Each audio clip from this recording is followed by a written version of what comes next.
वेदानंतरचे धार्मिक ग्रंथ ब्राह्मणे या नावाने ओळखले जातात. वेदानंतरचे धार्मिक ग्रंथ काय तर ब्राह्मणे या नावाने ओळखले जातात. दोघांनाही पवित्र ग्रंथ मानले जात होते. दोघांनाही काय पवित्र ग्रंथ मानले जात होते. वस्तुतः ब्राह्मणे हा वेदाचा एक भाग आहे. म्हणजेच काय ब्राह्मणे काय आहे वेदांचा एक भाग आहे. दोन्ही ग्रंथ सारख्याच महत्त्वाचे मानले जात असून त्यांना स्तुती या नावाने संबोधित. स्तुती म्हणजेच काय स्मृती म्हणजेच मनुस्मृती. ब्राह्मण तत्त्वज्ञानाचे 4 सिद्धांतावर आधारले होते. पहिला सिद्धांत असा की वेद हे केवळ पवित्र आहेत असे नसून ते अचूक आहेत आणि त्यांचा अधिकार वादातीत आहे. ब्राह्मण तत्त्वज्ञानाचा दुसरा सिद्धांत असा होता की योग्य ते वैदिक यज्ञ आहे.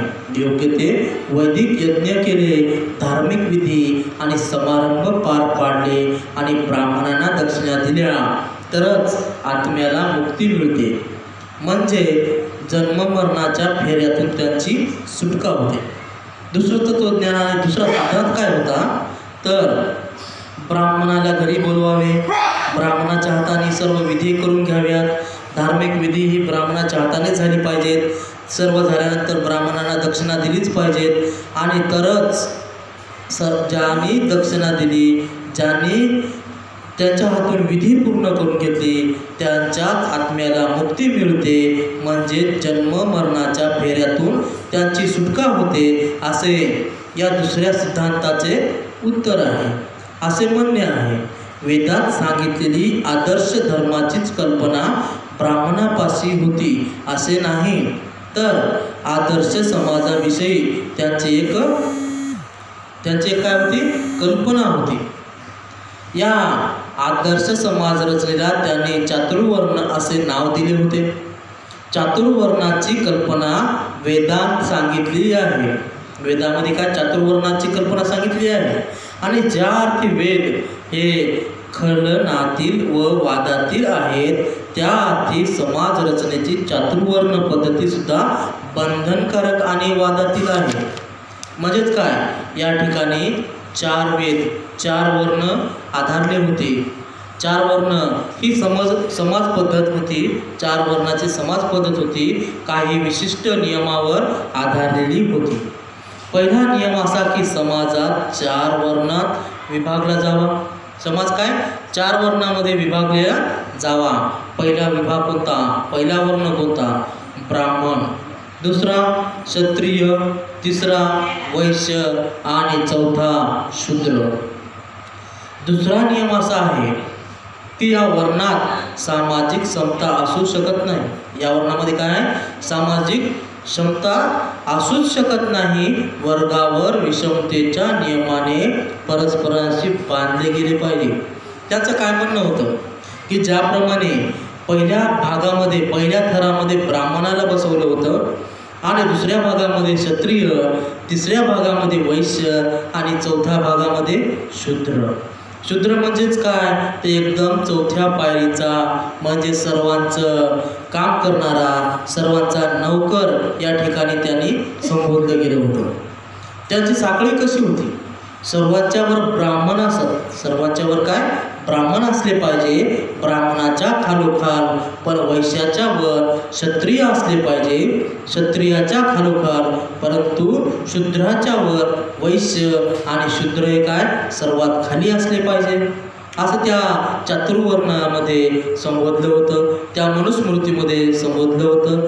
हक्क आणि अधिकार यांच्या बाबतीत या 4 वर्ण समान असू शकत नव्हते. हक्क अधिकार यांचा प्रश्न वर्गावर क्षमतेच्या नियमावर आधारलेला होता. हक्क कोणाला होते अधिकार कोणाला होते तर या क्षमतेच्या या सर्व वर्गाच्या आधारावर आधारलेली होती. ब्राह्मणाला त्याच्या इच्छेप्रमाणे हवे असतील ते सर्व हक्क आणि अधिकार असत. ब्राह्मणाला काय जे पाहिजे ते सर्व सुख सुविधा सर्व गोष्टी त्यांना होत्या. जे पाहिजेत ते होते ते अधिकार त्यांना होते. पण ब्राह्मण जे हक्क आणि अधिकार मिळतात ते क्षत्रियाला मिळत नव्हते. म्हणजेच काय तर क्षत्रिय हा 2 नंबरवर होता, दुसऱ्या स्थानावर होता ब्राह्मणाच्या नंतर. क्षत्रिय असल्यामुळे त्याला जे ब्राह्मणाला जे अधिकार पाहिजेत होते ते अधिकार क्षत्रियाला मिळत नव्हते. पण काय या ठिकाणी त्याला वैश्यापेक्षा जास्त हक्क आणि अधिकार मिळत. वैश्यापेक्षा जास्त अधिकार आणि हक्क मिळत. वैश्याला शूद्रापेक्षा अधिक हक्क मिळत आणि शूद्राला यापैकी कोणताही अधिकार नव्हता. शूद्राला काय यापैकी कोणताही अधिकार नव्हता. पण क्षत्रियाला मिळणारे हक्क आणि अधिकार त्याला आणि ब्राह्मणाला आणि वैश्याला मिळणारे अधिकार सुद्धा त्याला मिळत नव्हते.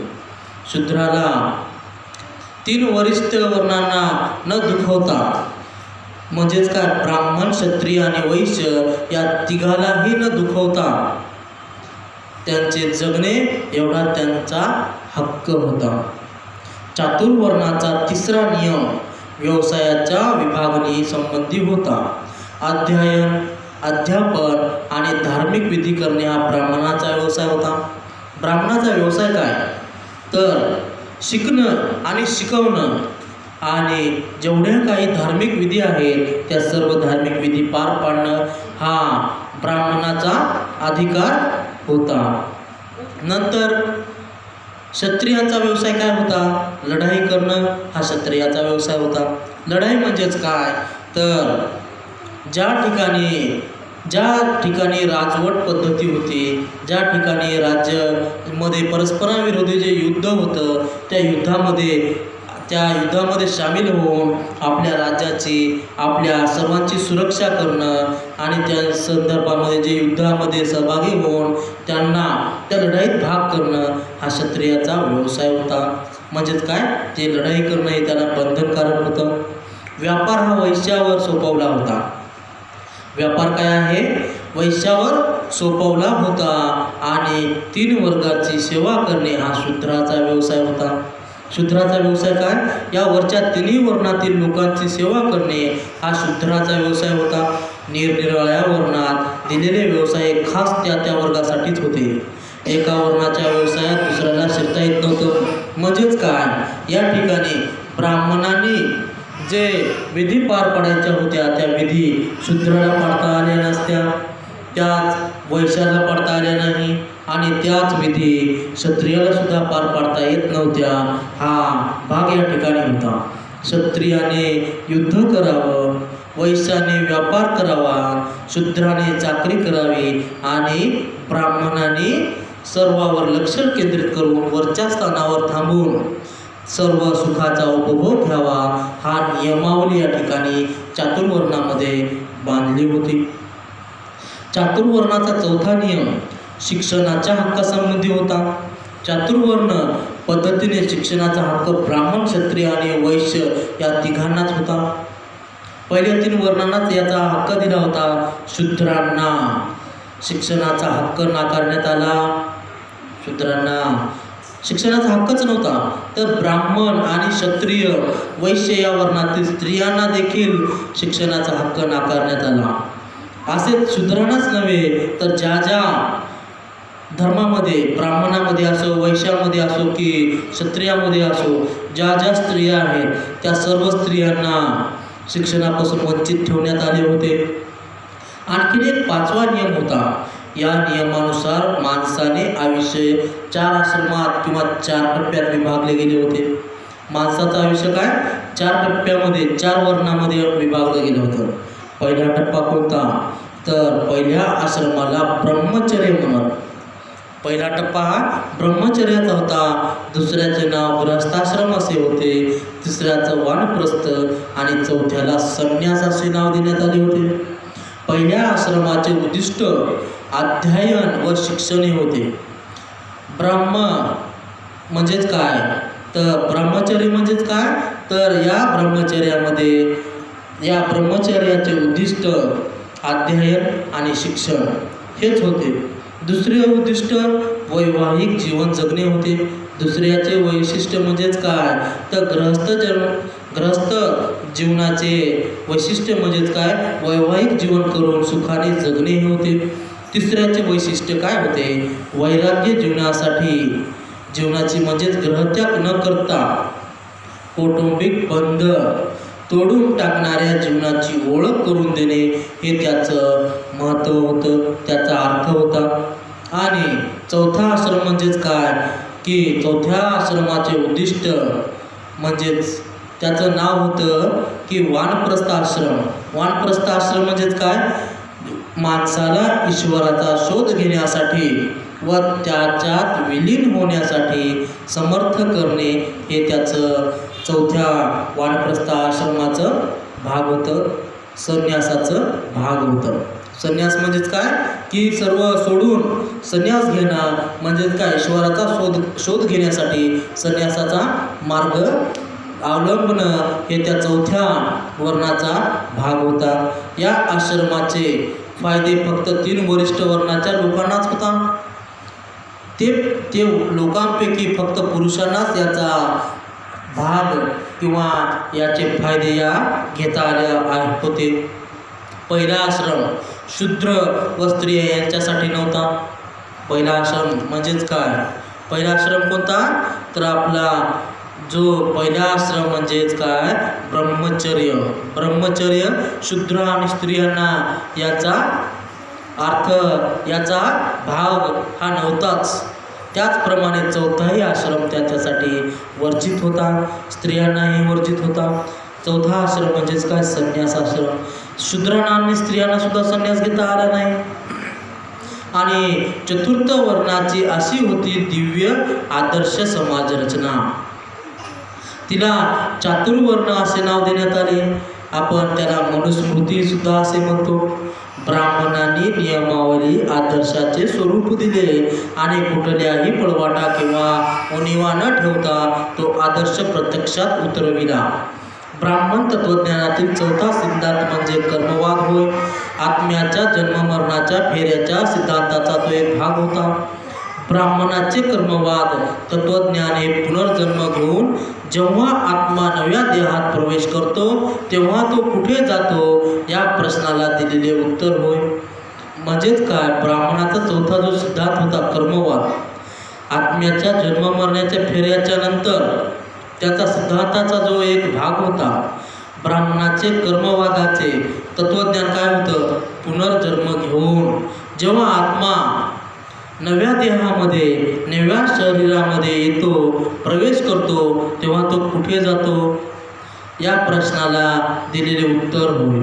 यावर ब्राह्मणी तत्वज्ञानाचे उत्तर असे होते की आत्मा कुठे जातो हे माणसाच्या पूर्वजन्मातील कृत्यावर अवलंबून आहे. त्याचं म्हणणं काय होतं? आत्मा कुठे जातो हा काय आहे? माणसाच्या जे पूर्वीच्या जन्मामध्ये ज्यांनी जे कृत्य केले आहे त्या कृत्यावर अवलंबून आहे. दुसऱ्या शब्दात सांगायचे म्हणजेच तर काय? त्याच्या कर्मावर आहे. ब्राह्मणी तत्वज्ञानातील पहिल्या सिद्धांताला बुद्धाचा तीव्र विरोध होता. वेद हे स्वखलनातील आहेत व त्यांचा अधिकार वादातील आहे हे त्याचे म्हणणे भगवान बुद्धाने नाकबूल केले. त्यांनी त्याचे कबूलच केले नाही. म्हणणे काय? त्यांचं कबूल केले नाही. कोणतं म्हणणं? तर वेद काय आहे? स्वखलनातील आहेत, त्यांचा अधिकार वादातील आहे हा भाग भगवान बुद्धाने नाकारला. त्याच्यामध्ये निर्दोष व वादातील असे काहीही नाही. कोणत्याही गोष्टीची फेर तपासणी आणि फेरविचार करण्यास प्रत्यवास नसावा. माणसाला सत्य यथार्थ सत्य समजले पाहिजे. भगवान बुद्धाच्या मते विचार स्वातंत्र्य सर्वात महत्त्वाची व आवश्यक बाब आहे. भगवान बुद्धाने काय सांगितलं की सर्वांना विचार करण्याचे स्वातंत्र्य असलेच पाहिजेत आणि ही सर्वात महत्त्वाची बाब आहे. आणि सत्य शोधून काढण्याचा विचार स्वातंत्र्य व एकमेव मार्ग आहे अशी त्याची खात्री होती.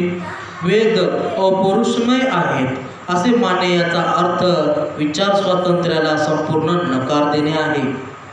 या कारणास्तव ब्राह्मणी तत्वज्ञानाचा सिद्धांत भगवान बुद्धांना दोषार्थ वाटला.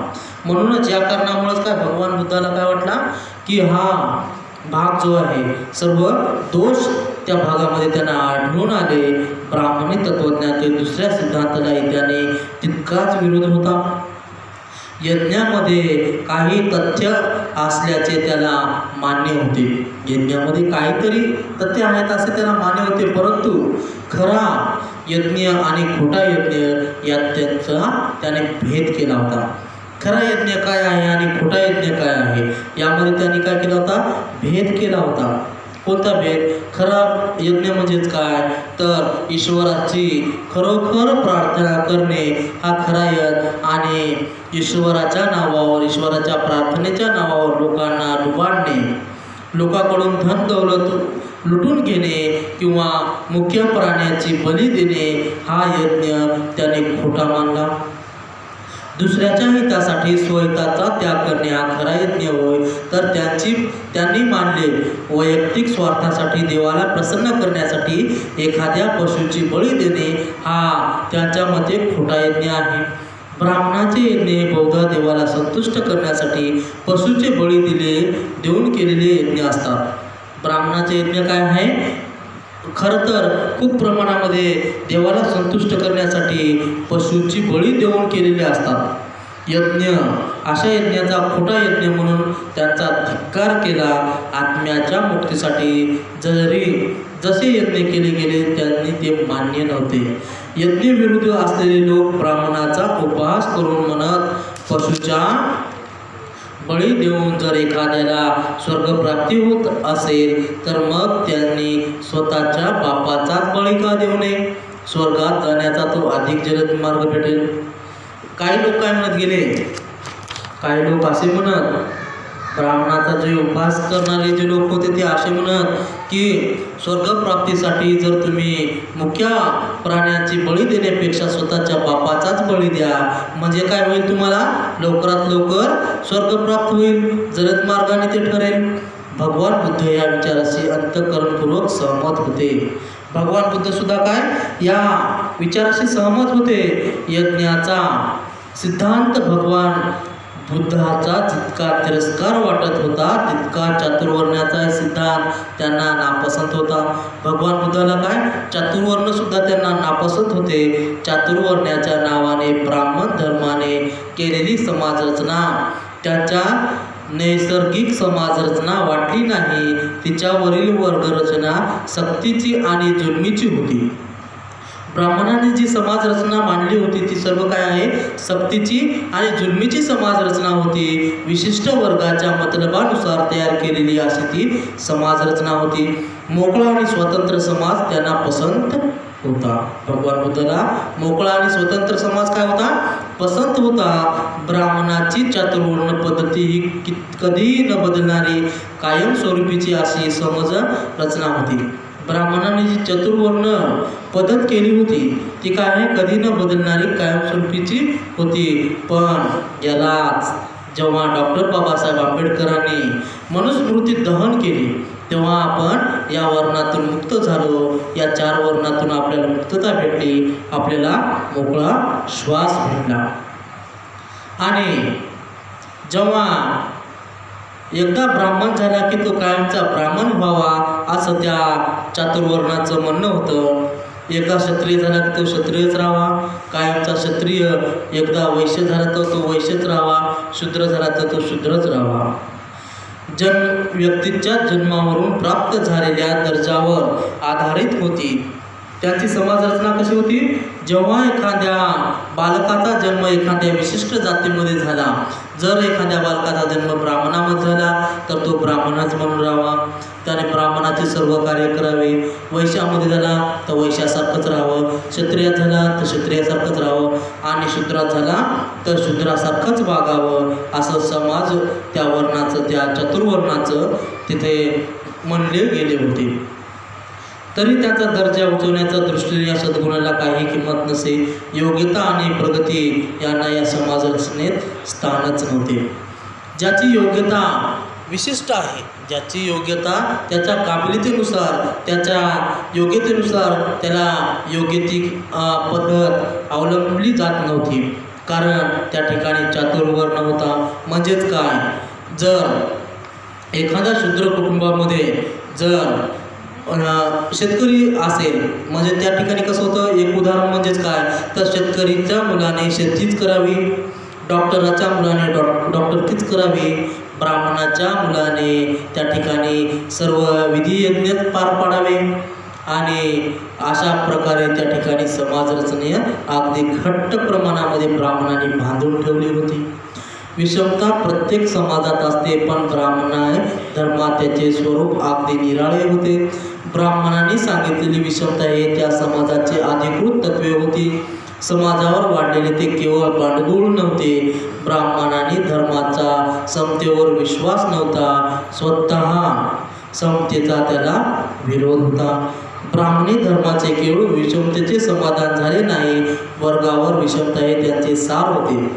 समाजात सुसंवाद निर्माण करण्याचे तर दूरच राहिले, पण वर्गावर विषमतेने समाजात चढत्या प्रमाणात द्वेष आणि उतरत्या प्रमाणात तिरस्कार निर्माण केला, म्हणून ती अखंड कलहाचे कारण होईल असे भगवान बुद्धाला वाटले.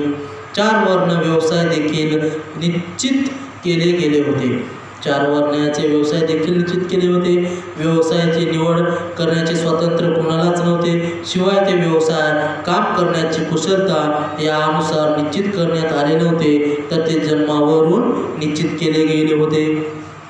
चातुर्वर्णाच्या नियमाचे काळजीपूर्वक निरीक्षण केल्यावर भगवान बुद्ध अशा निष्कर्षाला येऊन पोहोचले की ब्राह्मणी धर्माने ज्या तात्विक पायावर समाज रचना उभारली, तो पाया जरी स्वार्थी नसला तरी तो चुकीचा खास होता.